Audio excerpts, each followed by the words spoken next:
आज हम पढ़ने लगे हैं problem on equations of motion, यानी इक्वेशंस ऑफ मोशन से रिलेटेड हमने क्या करना है, आज एक प्रॉब्लम करना है। प्रॉब्लम की स्टेटमेंट क्या है ये मैं आपको दिखा देता हूँ। प्रॉब्लम की स्टेटमेंट ये है, इसको पढ़ते हैं, समझते हैं, सॉल्व करते हैं। A ball is thrown vertically upward with a velocity of 15 metre पर second. Find the total time it takes to return to the ground. सवाल ये कि एक बॉल को ऊपर की जानिब वर्टिकली ऊपर की जानिब फेंका गया है और जिस वेलोसिटी के साथ फेंका गया है वो वेलोसिटी है 15 मीटर पर सेकेंड। सवाल ये कि कितनी देर के अंदर वो ऊपर जाकर वापस आती है। अगर आप प्रॉब्लम को देखें तो न्यूमेरिकल वैल्यूज देकर न्यूमेरिकल वैल्यू एक किस्म की आप कह रहे हैं हमने निकालनी है, तो ये ना निकाल पाए, लेकिन हमने न्यूमेरिकल वैल्यूज देखे, न्यूमेरिकल वैल्यूज के साथ डील करना है और फार्मूलेस का इस्तेमाल करना है। ऐसे प्रॉब्लम्स को हम न्यूमेरिकल प्रॉब्लम्स कहते हैं और ये एक न्यूमेरिकल प्रॉब्लम है। अगर आप देखें तो शुरू में जिस वेलोसिटी के साथ ऊपर फेंका गया तो वो शुरू वाली जो वेलोसिटी है, इनिशियल वेलोसिटी, उसको मैं रिप्रेजेंट करता हूँ वी आई से, और वो वी आई क्या है, वो 15 मीटर पर सेकेंड है। ठीक है, इसके अलावा हमसे वो मांग क्या रहा है, हमसे वो मांग रहा है टाइम, टोटल टाइम, कितनी देर में वो ऊपर गया और कितनी देर में वो वापस आया। तो वो टाइम टी मैं कह रहा हूँ। टोटल टाइम यानी ऊपर जाने में और वापस आने में जो टोटल टाइम लगा वो हमने बताना है, और वो टोटल टाइम कितना है हमें मालूम नहीं है। अगर आप देखें तो और ऐसा लग रहा है कि इस स्टेटमेंट में और कोई वैल्यूज हमें गिवन नहीं है सिवाय इस इनिशियल वेलोसिटी के। लेकिन अगर मैं इसी सिनारियो को, ये जो गिवन कंडीशन है, इस चीज़ को देखूं तो एक हवा में चीज़ ऊपर जा रही है और वापस आ रही है। सॉरी, यहाँ पे मैं हवा मुझे नहीं कहना चाहिए क्योंकि एयर एयर को हमने यहाँ पे इग्नोर करना है। यहाँ पर मेंशन तो नहीं है लेकिन हवा को हमने इग्नोर करना है। ठीक है, तो यहाँ पर अगर इसी चीज़ को मैं दोबारा से ड्रॉ करूँ तो ज़मीन से अगर अब एक चीज़ को ऊपर फेंक रहे हैं और वो ऊपर जा रही है और वापस से वो नीचे आएगी। अब इसकी बजाय मैंने यहाँ पर ड्रॉ क्यों किया, क्योंकि अगर आप देखें तो ये इसके हाथ से ऊपर गई होगी और इसके हाथ से, इसके हाथ नहीं पकड़ी होगी, तो यहाँ पर हाथ की बजाय हम ज़मीन की बात करते हैं।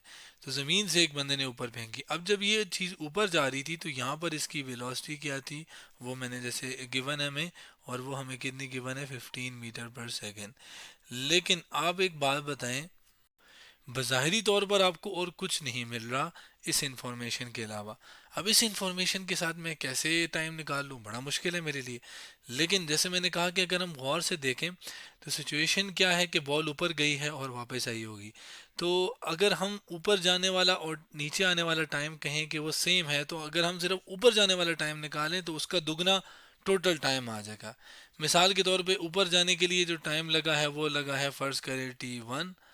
ठीक है, और नीचे आने में जो टाइम लगा है वो लगा है T2।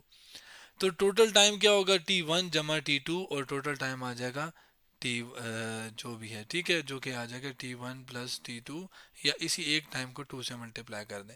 अब कहीं एक वाला हमें पता चल जाए, यानी ऊपर जाने वाला पता चल जाए, तो उतना ही टाइम नीचे आने में भी लगेगा, जितना टाइम ऊपर जाने में उतना ही टाइम नीचे आने में। तो हमें फ़िलहाल ऊपर जाने की टाइम की तलाश है, यानी अब हम ऊपर जाने वाली मोशन को देखते हैं, नीचे आने आने को बाद में देखते हैं। अब अगर आप ऊपर जा रही है बॉल, तो ऊपर जाते जाते यहाँ पर आके वापस खुद, मतलब कैसे आती है, ऊपर थोड़ी देर रुकती है फिर नीचे आती है ना। इसका मतलब कि अगर मैं सिर्फ एक तरफ की मोशन की बात करूं तो यहाँ पर जो वेलोसिटी होगी या रफ्तार होगी ख़ास डायरेक्शन में, वो क्या होगी, ज़ीरो। क्यों, क्योंकि बॉल ऊपर जाके रुक जाता है। वेलोसिटी हम किसे कहते हैं, ख़ास डायरेक्शन में रफ्तार को, ख़ास डायरेक्शन में एक फासला तय कर रही हो एक टाइम में, तो उसको हम कहते हैं वेलोसिटी। तो ऊपर पे इस पॉइंट पे वेलोसिटी ज़ीरो है क्योंकि वो रुक गई थी बॉल। तो हमें एक और इन्फॉर्मेशन पता चल गई सिचुएशन के मुताबिक, सिचुएशन से हमें पता चली है। फिलहाल अगर हम इन्हीं से इसी इसी जो अभी तक इंफॉर्मेशन हमने इकट्ठी कर ली थोड़ी थोड़ी, और भी हम करेंगे, क्या इनसे हमें टाइम निकल पाएगा। देखें, टाइम निकालने के लिए वही बात के इनिशियल वेलोसिटी है और बाकी चीज़ें रिलेट हैं। तो ये इक्वेशंस ऑफ मोशन से हमने देखने, तो इक्वेशंस ऑफ मोशन कौन कौन सी हैं, तीन इक्वेशंस ऑफ मोशन है, फर्स्ट सेकंड थर्ड। फर्स्ट है v f is equal to v i plus a t, दूसरी s equal to v i t plus half a t square, तीसरी क्या है, two a s equal to v f square minus we i square. V f final velocity, v i initial velocity जो कि आपको कहीं भी नजर आ रही है, एस क्या है डिस्टेंस, ए क्या है एक्सेलरेशन, टी क्या है टाइम। अब इसमें अगर आप देखें आपको टाइम चाहिए और आपके पास इनिशियल और फाइनल है, तो टाइम निकालने के लिए पहली और दूसरी इक्वेशन हमें उधर ही इन दो के अंदर टाइम है। तो पहली इक्वेशन अगर मैं देखूं तो पहली इक्वेशन में मेरे पास फाइनल वेलोसिटी बिल्कुल है, इनिशियल जी है, एक्सेलरेशन है नहीं, अभी तक जो इन्फॉर्मेशन हमें पता चली है। सेकंड के पास देखते हैं, सेकंड के पास इनिशियल वेलोसिटी है बिल्कुल है, टाइम निकालना है, चलो देखते हैं। ए है नहीं, एस है नहीं, एस निकालना तो ज़्यादा मुश्किल है, ऊपर से नीचे जाना। एक्सेलरेशन निस्बतन आसान कैसे है, अब वो दिखाता हूँ मैं आपको। देखें ऊपर अब एक्सेलरेशन नहीं है ना, अगर हमें एक्सेलरेशन पता चल जाए तो हम फौरन पहली इक्वेशन इस्तेमाल करें, और क्योंकि ये भी है ये भी है ये भी आ जाएगा और टाइम निकाल लेंगे। लेकिन एक्सेलरेशन का क्या करें? देखिए एक चीज़ ऊपर जा रही है, सवाए ज़मीन की लगाई हुई फोर्स के बाद, ज़मीन की लगाई हुई फोर्स के अलावा कोई और फोर्स लग रही है नहीं। तो ऐसे हालात में जो एक्सेलरेशन होती है वो ज़मीन की लगाई हुई फोर्स की वजह से होती है, और ऐसी एक्सेलरेशन को ग्रेविटेशनल एक्सेलरेशन कहते हैं, और वो आपके पास होती है जी, उसका सिंबल होता है और उसकी वैल्यू होती है फिक्स, और वो होती है 9.8 मीटर पर सेकेंड स्क्वायर। लेकिन ये जो 9.8 मीटर पर सेकेंड स्क्वायर है, ये आपके पास एक फिक्स वैल्यू, और ये सिर्फ ज़मीन की लगाई हुई फोर्स की वजह से एक्सेलरेशन होती है, और हवा वगैरह नहीं होनी चाहिए, ठीक है। और ऐसी मोशन को हम फ्री फॉलिंग मोशन कहते हैं, फ्री फॉलिंग बॉडी भी कहते हैं उस बॉडी को। तो यहाँ पर चूंकि बॉडी ऊपर जा रही है तो उसकी स्पीड कम हो रही है, तो जब स्पीड कम होती है तो एक्सेलरेशन नेगेटिव होती है, तो यहाँ पर माइनस साइन आएगा, यानी acceleration due to gravity, gravitational acceleration -9.8 metre पर सेकेंड स्क्वायर होगी। एक्सेलरेशन जिसकी हमें तलाश थी वो तो हमें मिल गई। अब आसान हो गया ना प्रॉब्लम। अब सोल्यूशन पे आते हैं और सिंपली फर्स्ट इक्वेशन उठाते हैं। यहाँ पर मैं वहाँ से कॉपी करके यहाँ ले आया हूँ। यहाँ पर आपके पास क्या है, हमें टी चाहिए तो वी आई उधर चला जाएगा, तो ये V F minus we I is equals to A T. तो आपके पास जो है V F minus we I, और टी को अकेला छोड़ना है, तो ए इधर आके इधर मल्टीप्लाई वाला उधर जाके डिवाइड, इधर आके डिवाइड हो जाएगा, तो ये आ जाएगा टी। तो अब टी की वैल्यू, इसको राइट साइड को लेफ्ट हैंड साइड पे पहले लिख लेते हैं। वी एफ की वैल्यू क्या है वो हम देखते हैं। वी एफ की वैल्यू है ज़ीरो, तो यहाँ पर आपके पास क्या आ जाएगा, ज़ीरो माइनस वी आई की वैल्यू किधर है 15, तो ये आ गया 15।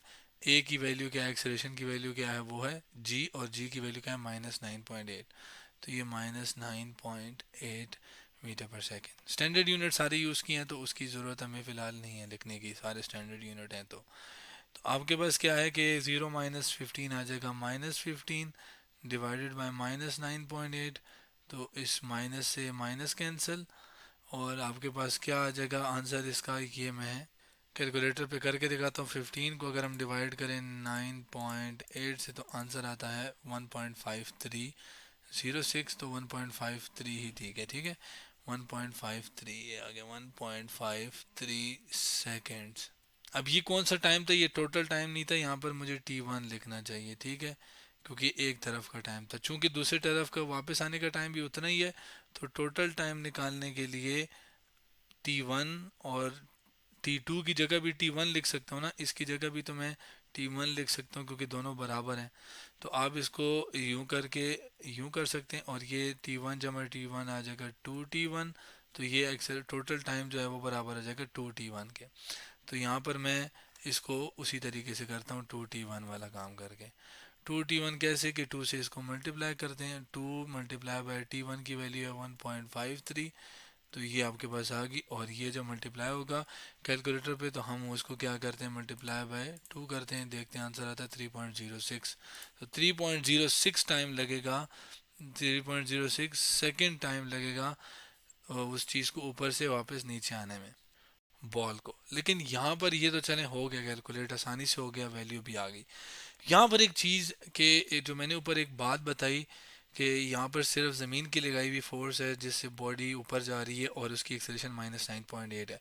एक कन्फ्यूजन, एक मिसकंसेप्शन एक रखा जाता है कि इसके ऊपर हमारी लगाई हुई फोर्स भी तो है, तो हमारी लगाई हुई फोर्स जो है वो तो हाथ से छुटने के बाद दोबारा नहीं लग रही ना। तो ये एक मिसकंसेप्शन आपने हमेशा जहन में रखना है, मिसकंसेप्शन नहीं रखना, बल्कि कि जब भी आप के फोर्स लगती वाली बात करते हैं ना, कि हमें कहते हैं कि एक चीज़ के ऊपर फोर्स ताकत लग रही है, और वो यहाँ से लेकर यहाँ तक उसके ऊपर वो ताकत लगी है, तो वो इस पूरे जर्नी के दौरान, इस पूरे सफ़र के दौरान लग रही होती है। ऐसा नहीं है कि हल्की सी लगा कर और फिर भी हम कह रहे होते हैं कि नहीं लग रही होती, नहीं, जो ही हमारे हाथ से वो छुटी बॉल, तब दोबारा हम नहीं फोर्स लगा रहे थे। अगर ऐसी बात होती तो ऊपर ये रुकता क्यों यहाँ पर, वो यहाँ से भी तो ऊपर चला जाता ना, क्योंकि लग तो रही है हमारी फोर्स इधर लग रही थी जिसकी वजह से ऊपर गया।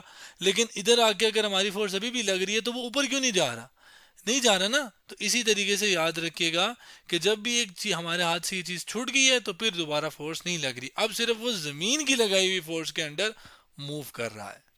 तो ये एक इम्पॉर्टेंट इंफॉर्मेशन थी इसके अंदर जो कि ज़रूरी थी देना। तो ये आज हमारे पास एक प्रॉब्लम नहीं, यानी problem on equations of motion के बारे में आज हमने पढ़ा।